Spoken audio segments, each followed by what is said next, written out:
The rain started around 9 that evening. Harold pulled our RV into a rest stop somewhere in southern Oregon, 40 miles from the nearest town. We had been on the road for 6 weeks, touring the Pacific Northwest, and this was supposed to be our second to last night before heading home. "This spot okay with you, Marie?" Harold asked, peering through the windshield at the empty parking area. I nodded, even though something felt wrong. The rest stop looked abandoned. No other vehicles. No lights except one flickering street lamp near the bathrooms. But we were both tired, and the next town was too far away. Harold turned off the engine. The silence that followed felt thick and heavy. We made dinner, watched a movie on the laptop, and climbed into bed around 11. The rain hammered against the roof like 1,000 tiny fists. I remember thinking how cozy it felt inside our little home on wheels, how safe we were from the storm outside. I was wrong. The first knock came at 1:47 a.m. I know the exact time because I looked at my phone when the sound jerked me awake. 3 hard bangs on the RV door. Harold sat up beside me. "Probably someone needing help," he whispered. Another knock. Harder this time, more demanding. "Yeah?" Harold called out, not moving from the bed. "Hey man, we need some help." A man's voice, slurred and rough. "Our car broke down. Can you give us a jump?" Harold looked at me. I shook my head. Every instinct in my body screamed danger. "Sorry, we can't help tonight," Harold shouted back. "There's a gas station about 40 miles south. They open at 6. Silence, then laughter. Not just one man, multiple voices, all laughing like Harold had told the funniest joke they ever heard. "Come on, man, don't be like that." The voice changed, lost its friendly tone. "We just need a little help." The door handle rattled. Someone was trying to open it. Harold jumped out of bed and rushed to check the lock. His hands were shaking. "It's locked," he whispered to me. "Call 911. I grabbed my phone. No signal. Not even one bar. "Harold, I can't get through." "What do you mean you can't get through?" "No signal." The rattling stopped. For maybe 10 seconds, everything went quiet except for the rain. Then came the sound of breaking glass. The small bathroom window in the back of the RV shattered inward. "Drive!" I screamed. "Start the RV and drive!" Harold ran to the driver's seat while I dove toward the bathroom, slamming the door shut just as I saw fingers reaching through the broken window. I pressed all my weight against the door while Harold fumbled with the keys.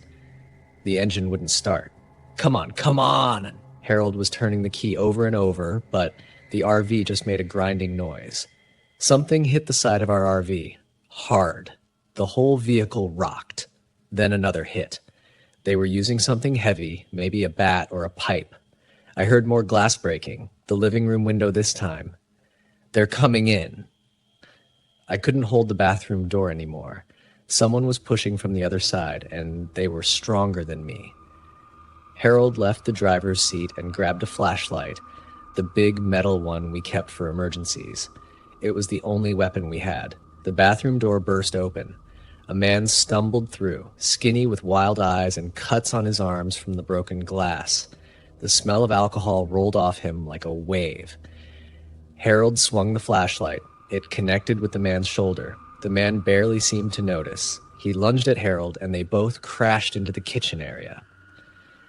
I heard the front door being forced open. The lock held, but the door was bending. They were going to get in. I ran to help Harold. The drunk man had him pinned against the counter, hands wrapped around Harold's throat. Harold's face was turning red, then purple. I grabbed the frying pan from the stove and swung it as hard as I could. The sound it made, hitting the man's head, was awful, like hitting a melon. He dropped, and Harold gasped for air. "The bedroom window," Harold choked out. "We can climb out." We ran to the back bedroom. The window was small, but we could fit. Harold opened it and was halfway out when the front door finally gave way. 3 more men poured in. I could see them in the dim light from the street lamp outside. All drunk. All angry. One had a knife. "Get the keys," one of them shouted. "Get the keys and we'll take this piece of garbage." Harold pulled me through the window. We dropped 6 feet to the wet ground and started running. The rain was so heavy I could barely see. We ran toward the bathroom building, hoping to hide there until morning, hoping someone would come. Behind us, I heard them yelling, stumbling out of the RV. Their footsteps splashed through puddles. They were chasing us. The bathroom building was locked. We ran past it, into the woods beyond the rest stop. Branches tore at my face and arms. My bare feet stepped on rocks and thorns, but I didn't stop. The terror pushed me forward. Harold was ahead of me.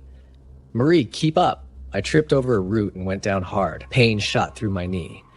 I tried to stand, but my leg wouldn't work right. The footsteps were getting closer. I could hear them crashing through the brush behind me. "Harold!" I screamed. He came back and grabbed my arm, pulling me up. We stumbled forward together, but we weren't fast enough. They were right behind us now. Then I saw lights. Red and blue lights flashing through the trees. A police car had pulled into the rest stop. "Help!" Harold screamed at the top of his lungs. "Help us!" The lights turned toward the woods. A spotlight hit us, then swung to the men chasing us. One of them swore, and they all scattered, running in different directions. 2 officers reached us within minutes.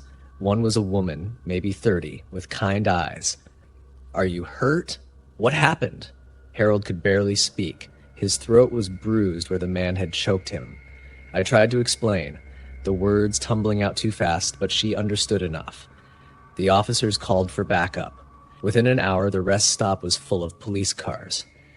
They found all 4 men hiding in the woods. The skinny one I hit with the pan had a nasty cut on his head, but would survive. They found tools in the bushes near our RV, a crowbar and a hammer, things they had planned to use on us. The female officer drove us to the hospital. While we waited for the doctor, she explained that this group had been attacking RVs and campers for 3 months. They would disable the vehicles earlier in the day, then come back at night. They had stolen 6 RVs and hurt a lot of people. One couple had been beaten so badly they spent weeks in the hospital. "You're lucky," she said. "If we hadn't been driving past doing our rounds, checking rest stops." She didn't finish the sentence. She didn't have to. The doctor treated my cuts and Harold's throat. The police towed our RV to a repair shop. They had cut some wires under the hood, which was why it wouldn't start. The mechanic fixed it in 2 days. We drove straight home after that. Didn't stop anywhere, isolated. Didn't care about seeing more sights. We just wanted to be home, behind locked doors in our own bed. Harold installed extra locks on all the RV doors and windows. We bought pepper spray and a bat. But we haven't taken the RV out since that night. It sits in our driveway, and every time I look at it, I remember the sound of breaking glass, the smell of alcohol and rage, the feeling of running through those dark woods, not knowing if we would survive the night. The men all went to prison. The trial was 6 months later, and we had to testify. Seeing them in their orange jumpsuits, sober and smaller somehow, it was hard to believe these were the same monsters who nearly killed us.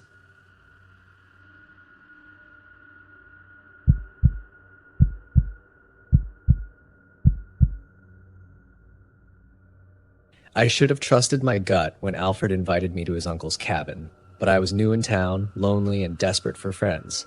Alfred seemed cool at first, always joking around, always the center of attention. I ignored the mean edge to his humor.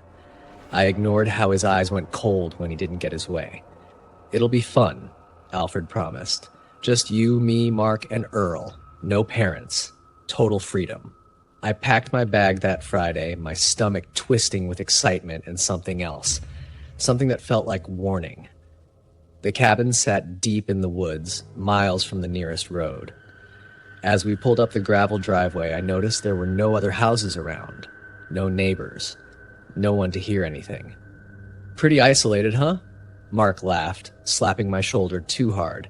He was bigger than me, thick with muscle from football. Earl stood behind him, quiet and watching. He never said much, just smiled this weird smile that never reached his eyes. That first night started normal enough. We made hot dogs, played video games, told stupid jokes, But I noticed things, the way they'd look at each other and grin, the way conversations would stop when I walked into a room, the way Alfred locked the front door and pocketed the key. "Why'd you lock it?" I asked. "Bears," Alfred said. But his smile was wrong. I woke up at 2 a.m. to whispers. Through the thin walls, I heard them in the next room. "Tomorrow night. Too weak to fight back. No one knows he's here." My blood turned to ice. I lay frozen in bed, my heart hammering so hard I thought they might hear it. What were they planning? My phone sat on the nightstand. I grabbed it slowly, carefully, no signal. Of course there wasn't. I had to pretend everything was normal. I had to smile and laugh and act like I hadn't heard anything. Because if they knew, I knew. The next day dragged like torture. Every joke felt like a threat. Every friendly touch made my skin crawl.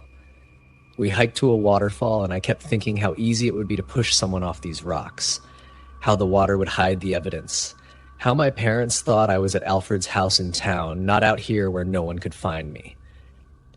"You're quiet today," Earl said, walking close behind me, too close. "Just tired," I managed to say.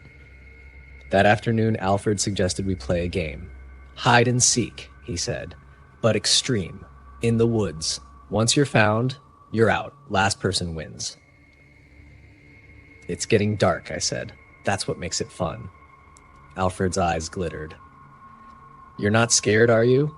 I wanted to scream, yes, I wanted to run, but I was miles from anywhere. They had the car keys. If I ran, they'd catch me in the woods in the dark, and no one would ever know what happened.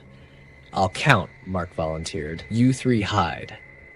Alfred and Earl disappeared into the trees. I stood there, my mind racing. This was it. Whatever they had planned, it was happening now. I could hear it in Mark's voice as he counted. 10, 11, 12. Each number sounded like a death sentence.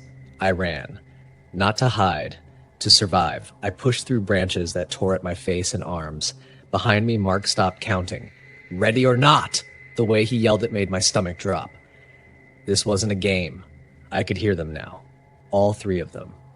Moving through the woods, calling my name in voices that dripped with false friendliness.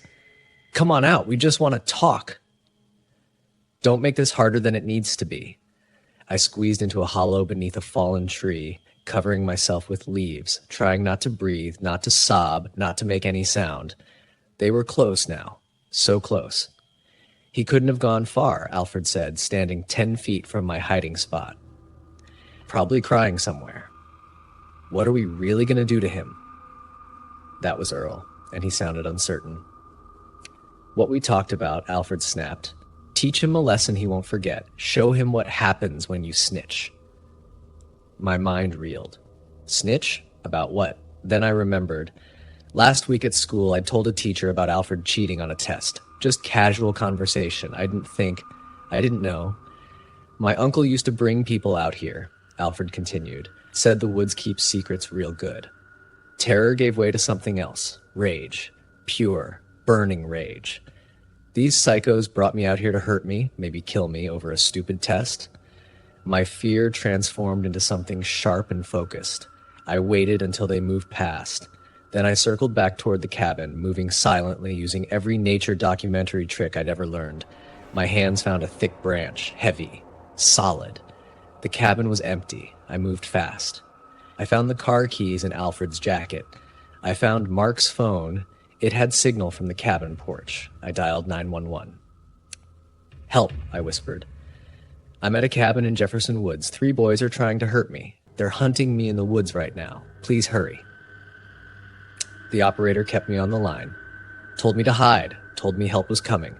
20 minutes, she said. 20 minutes felt like 20 years. I heard them coming back. Angry, frustrated. I stood in the cabin's main room, branch in hand, phone recording in my pocket for evidence. Whatever happened next, there would be proof.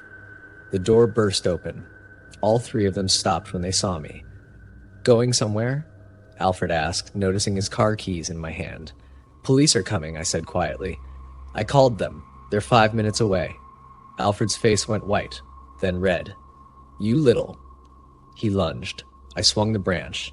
It connected with his arm with a crack that echoed. He screamed. Mark and Earl froze. "I recorded everything," I shouted. "Everything you said in the woods. You're done." And that's when we heard it. Sirens. Getting louder. Alfred clutched his arm, his face twisted in pain and rage and fear. "This isn't over." "Yeah," I said. "It is." The police cars looked like salvation flooding through the trees, their lights painting everything blue and red. I stumbled out onto the porch, shaking, the branch falling from my hands. Later, after statements and medical checks and my parents crushing me in relieved hugs, I learned Alfred's uncle had been investigated for similar incidents, that Alfred had been following in his footsteps, that I wasn't the first kid they'd brought out there, just the first one smart enough to get help. Mark and Earl claimed they didn't know it would go that far. Maybe that was true, maybe not. Alfred, he got charged as an adult.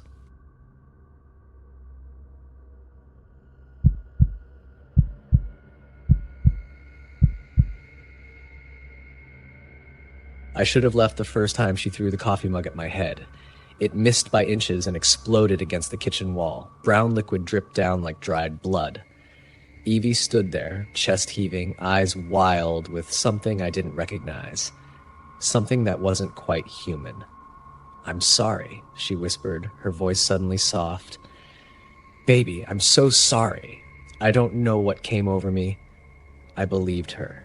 That was my first mistake. The apartment became a prison so slowly that I didn't notice the bars until they had already closed around me. First, she asked for my phone password. "Couples shouldn't have secrets," she said with that beautiful smile. Then she wanted to know where I was every minute. Then she started calling my friends, telling them I didn't want to see them anymore. "I'm protecting you," she'd say. "They don't really care about you like I do." The violence came in waves. A slap. A punch to my stomach where no one could see.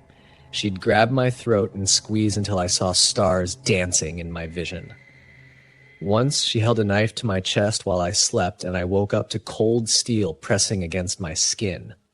"I could do it," she whispered in the dark. "I could do it right now, and no one would ever know." My heart hammered so hard I thought it would burst through my ribs. I stayed perfectly still, not breathing, praying she would put the knife down. After what felt like hours, she did. Then she laughed like it was all a joke. "You should see your face," she said. I tried to leave twice. Both times she found me. The first time, she showed up at my brother's house with tears streaming down her face, begging me to come back. She promised to get help. She swore it would never happen again. My brother didn't know what she'd done to me. No one did. I was too ashamed to tell anyone that my girlfriend beat me. The second time I tried to leave, she didn't cry. She followed me to my car with a baseball bat and smashed every window. Then she smashed my headlights, my taillights. She destroyed everything while screaming that if she couldn't have me, no one could. A neighbor called the police, but when they arrived, Evie transformed. Sweet smile, soft voice. She told them I'd attacked her first, that she was defending herself. She even managed to cry. I had bruises on my arms from where she'd grabbed me, but they barely looked. They believed her. "You should be ashamed," one officer told me before they left. Hitting a woman. That night, Evie locked me in the bedroom. She took my phone, my wallet, my keys. She unscrewed the doorknob from the outside so I couldn't get out. I heard her moving furniture in the living room, dragging something heavy across the floor. Then silence. I tried breaking the door down. My shoulders screamed in pain, but the door wouldn't budge. I screamed for help until my throat was raw. Our neighbors were used to hearing screaming from our apartment. No one came. 3 days. She kept me locked in that room for 3 days. She would open the door just long enough to throw in a bottle of water and some crackers. Sometimes she'd stand there watching me with empty eyes like she was looking at an insect. Other times she'd talk to me through the door about our future together, about the wedding we'd have, about the children we'd raise. Her voice was cheerful, like nothing was wrong. On the third night, I heard her crying in the living room. Deep, horrible sobs that didn't sound human. I pressed my ear to the door and listened. She was talking to herself, arguing with voices that weren't there. I realized then that Evie was sick, really sick, and I was trapped with her. The door opened at 2 a.m. Evie stood there in the darkness holding a kitchen knife. "I can't let you leave," she said. "You understand, don't you? I love you too much." She stepped into the room. I backed against the wall, my whole body shaking. This was it. This was how I would die, killed by someone who claimed to love me. But I didn't want to die. When she lunged, something inside me broke free. All the fear, all the pain, all the months of being her victim, it exploded. I grabbed her wrist and twisted hard. The knife clattered to the floor. She screamed and clawed at my face, her nails digging into my skin. We crashed into the dresser. Pictures fell and glass shattered. I didn't want to hurt her. Even after everything, I didn't want to hurt her. But I wanted to live more. I pushed her away and ran. Out of the bedroom, through the living room where she'd piled furniture against the door. I threw chairs aside, yanked the couch away, my muscles burning. Behind me, Evie was screaming, chasing me. Her footsteps pounded on the floor. The front door was locked, dead-bolted, chained. My hands fumbled with the locks as she grabbed my shirt and yanked me backward. I elbowed her in the ribs and heard her gasp. The chain came free. The deadbolt clicked. The door swung open. I ran into the hallway and didn't stop running until I reached the street. Behind me, Evie stood in the doorway, backlit by the apartment lights, screaming my name over and over. I never went back. The police arrested her 2 days later when she broke into my brother's house looking for me. They found journals in our apartment, page after page of her handwriting describing what she wanted to do to me, how she'd kill me, how she'd keep my body. The things written there still give me nightmares. Evie was diagnosed with severe mental illness. She's in a facility now, getting the help she needed years ago. Sometimes I wonder if I could have saved her if I'd recognized the signs earlier. But then I remember the knife against my chest in the dark, and I know the truth. I couldn't save her. I could only save myself.